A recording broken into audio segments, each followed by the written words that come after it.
लेकिन अच्छी बात है। आप अपनी इस जर्नी में आपने अपने ब्रदर का नाम लिया, बिल्कुल। तो आप एक हिंदू फैमिली, एक बिग है ना जॉइंट फैमिली का पार्ट रहे। इसका कितना रोल था इसमें, आपकी जर्नी में कितना रोल था? इसका सारा ही रोल है, क्योंकि मेरे से भी बहुत अच्छे-अच्छे लोग इस इंडस्ट्री में हैं, ओके। जो मेरे से पढ़ाई-लिखाई में अच्छे हैं, जो मेरे से टैलेंट में अच्छे हैं, जो मेरे से ज़्यादा रिस्क भी ले सकते हैं। बट वो कहीं न कहीं एक जगह लिमिटेड ग्रोथ में आके रुक गए हैं। क्यों? क्योंकि उनके पास वो सपोर्ट सिस्टम नहीं है जो मेरे पास है। तो हमारी इंडस्ट्री में जो वेल्थ मैनेजमेंट है, तो हम लोग अपने आप को बहुत लकी मानते हैं कि पूरे इंडिया में शायद हमारी one of the very few families होगी, जिनके पास घर का होम ग्रोन इतना बड़ा सपोर्ट सिस्टम है। तो मेरा रियल ब्रदर है, जिसके साथ मैंने ये कंपनी चालू की। जी। 3 साल वो जब कंपनी चालू करके फिर वो आसाम हमारे ट्रेडिशनल बिज़नेस में चला गया था। फिर अब वापस 12 साल बाद हमने उसको वापस बुला लिया है हमने। और मेरा जो कज़िन है, चाचा जी का लड़का, वो सुपर स्मार्ट इंटेलिजेंट है, तो वो तो है ही है। 3 तो हम लोग हो गए, फिर हमारी एक्सटेंडेड फैमिली भी बहुत बड़ी है। ओके। जैसे मेरे पापा के 5 भाई है, तो हमारी जॉइंट फैमिली हो गई। बट उसकी भी एक्सटेंडेड, मेरे दादाजी के भाई के बच्चे लोग, वो भी हमारी फैमिली में ही मानते हैं हम। तो उनके भी जो बच्चे वो भी है, तो ऐसा करके हमारे घर में ही 8, 10, 12 सुपर टैलेंट है। बहुत अच्छी। तो एक क्रिकेट टीम बना सकते हैं वेल्थ एडवाइजर्स की इस हिसाब से, बिल्कुल। 11 लोगों की होम ग्रोन। तो सोचो, अगर आपको ये सुपर पावर आपके पास है, विजन राइट है आपका, इसमें विजन राइट होना बहुत ज़रूरी है। सब लोगों का सेम विजन होना बहुत ज़रूरी है, करेक्ट। अलाइनमेंट और एक पर्पस होना ज़रूरी है कि हमें इसको कहाँ लेके जाना है। तो फिर इट कैन वर्क मैजिक। और एक और है कि बीइंग मारवाड़ी, मतलब तो एंटरप्रेन्योरशिप तो हाँ, अंदर हमेशा से से ही एक, है हाँ, है बोलते ना? खून में रहती है। हाँ, जो बनिया कम्युनिटी है, तो वो भी है, रिस्क टेकिंग बिल्कुल। है। बिल्कुल। बट हमने कभी भी ब्लाइंड रिस्क नहीं लिया है, हमने हमेशा कैलकुलेटेड रिस्क लिए है। जब जब हमें लगा ग्रोथ होती गई, हम टीम बढ़ाते गए, बड़ी ऑफिस लेते गए, बड़े डिसीजंस लेते गए। बट हमने कभी भी ऐसा नहीं लिया कि अरे अब 50 अचानक 20 ऑफिस खोल देते हैं, देखा जाएगा। वो भी राइट या रॉन्ग बाद में पता एक चलता है, सिस्टम से चलेंगे। एक सिस्टम से चले हैं। हम्म। तो तो life has been very good. और एक और बहुत अच्छा रहा है, अगेन ये सब चीज़ हम हाइंडसाइट में बोल सकते हैं। आई थिंक हम लोग राइट इंडस्ट्री में, राइट जगह पे, राइट समय, राइट टीम के साथ आए थे। 2009 में हम यहाँ आए। अगर कोई व्यक्ति इस इंडस्ट्री में 95 से लेके 2015 तक काम करता ना, वो बहुत मायूस रहता, क्योंकि इंडस्ट्री ग्रो ही नहीं हुई है। बट 2009 से 2014 तक कुछ नहीं हुआ। बट 2014 से लेके आज तक अगर आपने म्यूचुअल फंड इंडस्ट्री का ग्रोथ देखा है, मैं, हाँ, ये कि लास्ट 10 ईयर्स में बहुत अच्छा, बहुत एक्सपोनेंशियल ग्रोथ है। एक्सपोनेंशियल ग्रोथ, आप जो आपने सही वर्ड यूज़ किया, एक्सपोनेंशियल ग्रोथ, राइट, बहुत रैपिड आया है। और ये एक बहुत बड़ी केस स्टडी भी बन चुका है आज। बहुत सारे दूसरे देश भी इसको समझने की कोशिश कर रहे हैं।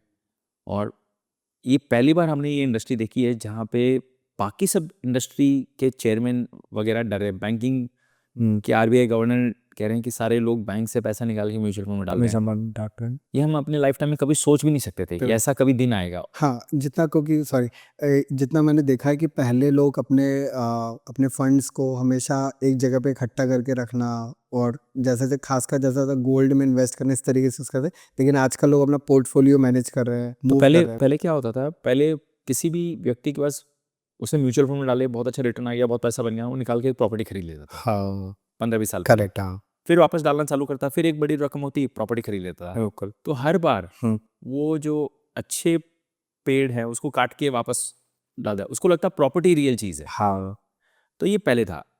फॉर द फर्स्ट टाइम हम अब देख रहे हैं लोग अपनी प्रॉपर्टीज़ को बेच के म्यूचुअल फंड में डाल रहे हैं। अब उनको समझ में आएगी मेरे पास 4 प्रॉपर्टी है, इसको मैनेज करना बहुत मुश्किल है, रिटर्न्स भी नहीं आ रहे हैं, उन्होंने देख लिया 10, 12, 15 साल।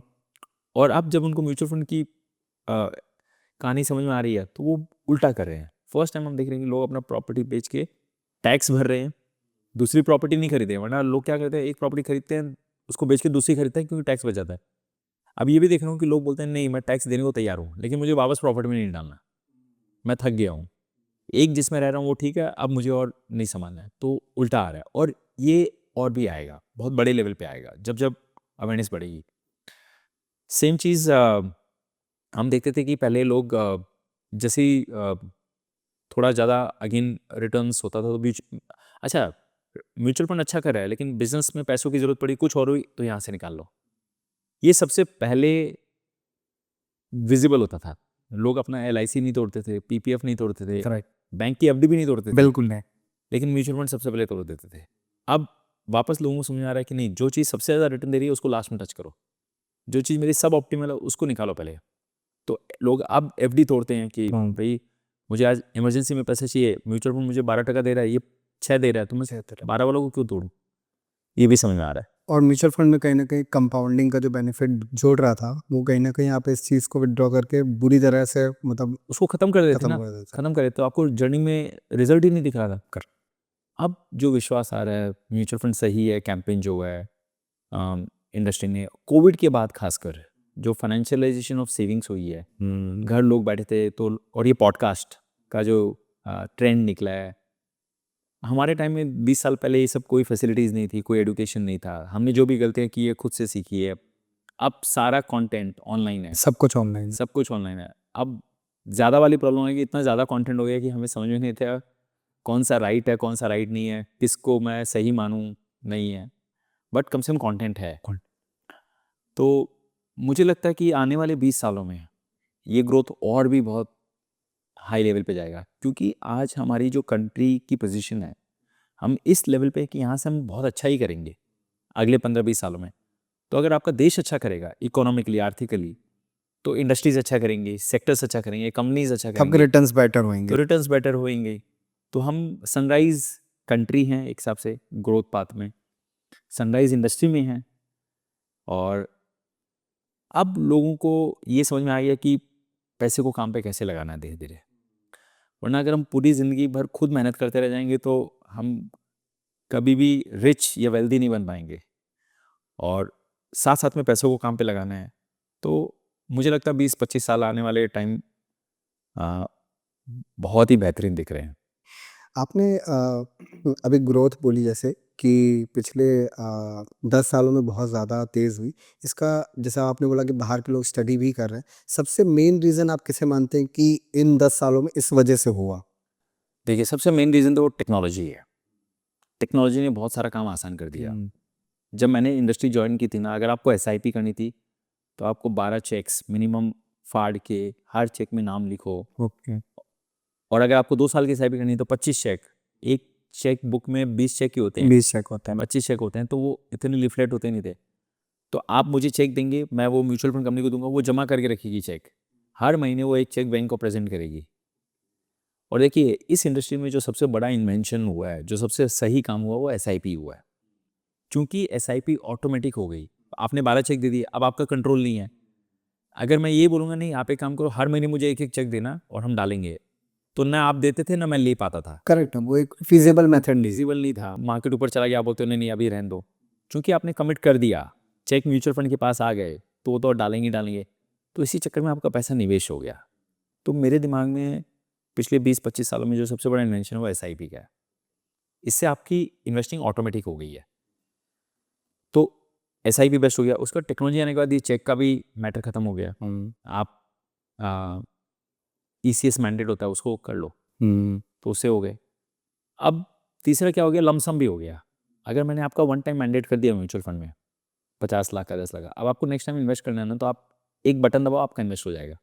आपको NEFT, RTGS, UPI कुछ भी करने की कुछ जरूरत भी नहीं, काम आपके बैंक से निकल जाएगा। तो बिकॉज ईज ऑफ इन्वेस्टिंग हो गया, KYC सब कुछ ऑनलाइन हो गया, और दुनिया में आप कहीं से भी कंट्रोल कर सकते हैं। पहले तो हर बार आपको फॉर्म भरना पड़ता था, साइन, अब वो सब कुछ नहीं था। तो technology has been the biggest game changer, और हमारे लिए सबसे बड़ा बिगेस्ट गेम चेंजर हुआ कोविड के बाद जूम, ऑनलाइन कनेक्टिविटी और बेटर हुई। सपोज आप नोएडा में रहते हैं, मैं बॉम्बे में रहता हूँ, 2015 में हम मिले होते, करेक्ट। कहीं कोई पार्टी फंक्शन में मिले होते, और आप बोलते कि अरे मैंने सुना आप ये एडवाइस करते हैं, मुझे आपसे मिलना है, तो मैं क्या कहता, ये तो आप बॉम्बे आ जाओ, ये मैं दिल्ली नोएडा आऊँगा तो मिलूंगा। बिल्कुल। तो जब तक हमारा मिलना नहीं होगा तब तक बात ही नहीं बढ़ेगी, क्योंकि ऐसा हम कभी सोच नहीं सकते कि फ़ोन पे बात करके पेपर वर्क करके हो जाएगा, कॉन्फिडेंस नहीं आता। अब तो ऐसा हो गया कि नोएडा में ही आप एक सेक्टर में हो, मैं दूसरे सेक्टर में हूँ, आधा घंटे का डिस्टेंस है, तो आप बोलो एक काम करते हैं ना, जूम पे आ जाते हैं, कौन फिजिकल मिलेगा, समझ लेते हैं, और सब चीज़ ऑनलाइन है, कर लेते हैं। बिल्कुल। Technology to my mind has been the biggest. Technology के द्वारा हम एजुकेशन भी कर पाए हैं, again thanks to this podcast medium. अब इसी की बात कर लीजिए, आपने मुझे बताया social media and print media में सक्सेस।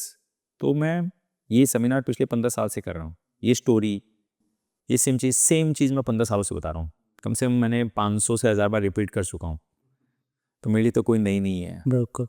बट उस वक्त मैं 100, 200, 500 लोगों को रीच कर पाता था। मैं न्यूज़पेपर में आर्टिकल्स भी लिखता था, ब्लॉग्स भी लिखता था।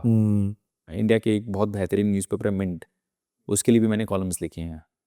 बट उसको कितने लोग पढ़ते हैं फिर भी? 5000, 10,000, 20,000 लोग, और वो भी इंग्लिश स्पीकिंग, क्योंकि वो इंग्लिश न्यूज़पेपर था।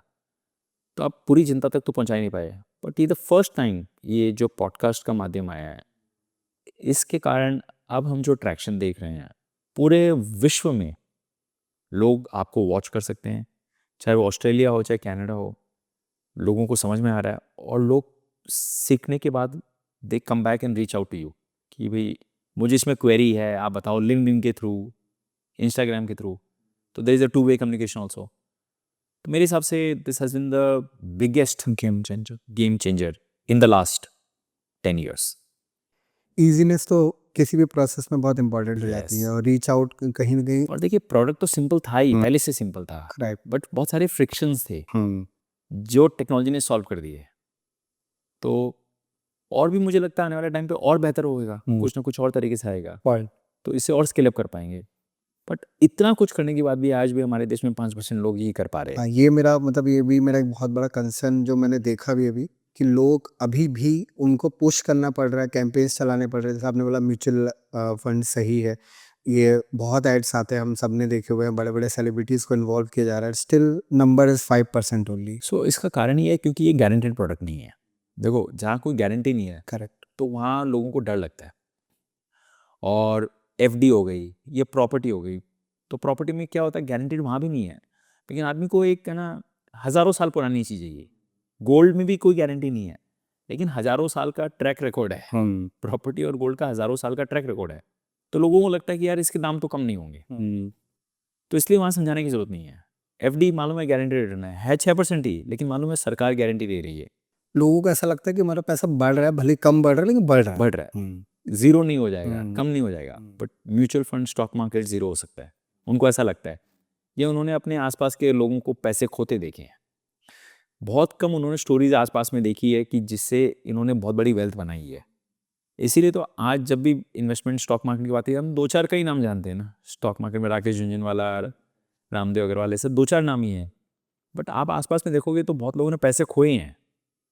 तो आपका मन क्या करता है, नहीं भाई ये अलग चीज़ है, हम नहीं सकेंगे। तो इसीलिए 50-40 साल लग गए। बहुत शायद हमने कहीं गलतियाँ भी की as a industry, as a body, क्योंकि प्रोडक्ट बहुत अच्छा है लेकिन हमने मैसेज सही नहीं दे पाए। बट अब जो मुझे ट्रेंड लग रहा है, अब लोग समझदार हो चुके हैं, फाइनेंशियल लिटरेसी बहुत बड़े रूप में आ रही है। तो अब लोगों को समझ में आई है कि ये चीज़ सही है, इसमें गारंटी रिटर्न नहीं है, बट अगर हम समय देंगे, 10-15 साल समय देंगे, तो रिजल्ट्स अच्छे आएंगे। और धीरे धीरे अब ऐसा होगा ना कि आपको अच्छा लगा, आपने एक्सपीरियंस किया, तो आप अपने आसपास के लोगों को बताओगे, फिर वो मल्टीप्लायर इफेक्ट आएगा। इससे बढ़िया माउथ, वर्ड ऑफ माउथ कहीं नहीं हो सकता है, कि जो कस्टमर खुद एक्सपीरियंस करके हज़ारों लाखों लोगों को बताए ना, तो फिर ये ऑनलाइन वर्ल्ड, ये सब की इतनी ज़रूरत ही नहीं इतनी पड़ेगी। ज़रूरत नहीं पड़ेगी। हाँ। मुझे लगता है किसी भी कंपनी की सक्सेस में वर्ड ऑफ माउथ ही काम आया हमेशा से, चाहे वो किसी भी तरीके का हो, चाहे किसी वो भी डिजिटल, तरीके का हो। फेसबुक भी क्यों ना हो। हाँ, अगर आपने अकाउंट बनाया तो आपने मुझे पुश किया कि तुम भी बना लो। हाँ। तो किसी प्रोडक्ट को अगर सक्सेसफुल करना है तो वर्ड ऑफ तो माउथ तो प्रोडक्ट ज़रूरी है। Has to be strong. Correct. Product अगर अपने आप स्ट्रॉन्ग हाँ। है ना, वो कहीं ना कहीं उसकी कहानी अपना मार्केटिंग होगी, और वो हो रहा है एक और तरीके वो से। हो रहा है आज की डेट में। तो जो देखिए, आज 5 करोड़ है, लेकिन लास्ट का 1 करोड़ नंबर 1 साल में जुड़ा है अभी। स्पीड अब देखिए जो आप। अब इसमें भी इवन एक्सपोनेंशियल ग्रोथ हम आप वो देखेंगे। एक्सपोनेंशियल आप यहाँ देखोगे, तो ये भी एक चक्रवर्ती ब्याज है। जो एफर्ट्स आज, जैसे मैंने 500 सेमिनार्स किए हैं आज तक, तो उसका रिजल्ट मुझे अब दिखने को मिल रहा है। करेक्ट। राइट। अब कोई नई इस इंडस्ट्री में आता है, वो सोचेगा कि मुझे, उसको भी तपस्या करनी पड़ेगी 5 साल 10 साल। वो ठीक है, मुझे 15 साल लगे तपस्या करने में, उसको लेकिन 5 साल तो करना ही पड़ेगा। 5 साल तो नहीं मार। बट ग्रोथ आनी है, लेकिन वो ग्रोथ का मज़ा आप, या ग्रोथ का फ़ायदा तभी उठा सकते हो अगर आप कन्विंस्ड हो कि ये सही इंडस्ट्री है, सही ग्रोथ, मतलब सही प्रोडक्ट है, और आपका विजन होना चाहिए कि ये बहुत ऊपर जा सकता है। बहुत लोग आज भी इसको क्वेश्चन मार्क करते हैं। बिल्कुल, अभी भी बहुत। हाँ, बहुत लोग क्वेश्चन मार्क करते हैं कि नहीं, ये तो शॉर्ट टर्म फिनोमिनन था, इसमें गवर्नमेंट टैक्स बढ़ा देगी तो क्या होएगा, मार्केट्स अगर डाउन चले जाएंगे तो क्या होगा। ठीक है, ये सब शॉर्ट टर्म स्पीड ब्रेकर्स है, ये आते रहेंगे। बट लॉन्ग टर्म मैं एक ही चीज़ मांगता हूँ, देखो जब तक इंसान लाइफ में पैसे कमाना नहीं बंद करेगा, हम जब तक जिंदा तब तक पैसे कमाते रहेंगे। पैसे तो नीड है, हम नीड है, हम कमाएंगे तो हमें केमिकल डालना पड़ेगा, तो आप 3-4 ऑप्शन देखोगे। तो अगर आप समझदार हो तो आप वही ऑप्शन चूज़ करोगे जो सबसे बेहतरीन है, इफेक्टिव है, जिसके अंदर सारे प्लस माइनस का अगर हम ले तो पॉजिटिव ज़्यादा है। मुझे नहीं लगता है कि और कोई प्रोडक्ट इसके सामने दूर दूर तक आता है। मैंने तो 20 साल इस लाइन में हर चीज़ देखी है, हर चीज़। मुझे अभी तक किसी ने कन्विंस नहीं कर पाया कि इससे बढ़िया फॉर ए कॉमन मैन कोई है जो लॉन्ग टर्म में वेल्थ बना सकता है। टैक्स एफिशिएंसी है, वेल रेगुलेटेड है, डाइवर्सिफिकेशन है, ट्रांसपेरेंसी है, लो कॉस्ट है, सारी चीज़ें हैं इसमें। तो it's too good to be true, that kind of thing, but this is how it is actually. Simple products are suppose to be the best thing. तो आज 5% है, मुझे लगता है आने वाले 10-15 सालों में ये 20-25% तक आराम से जा सकता है।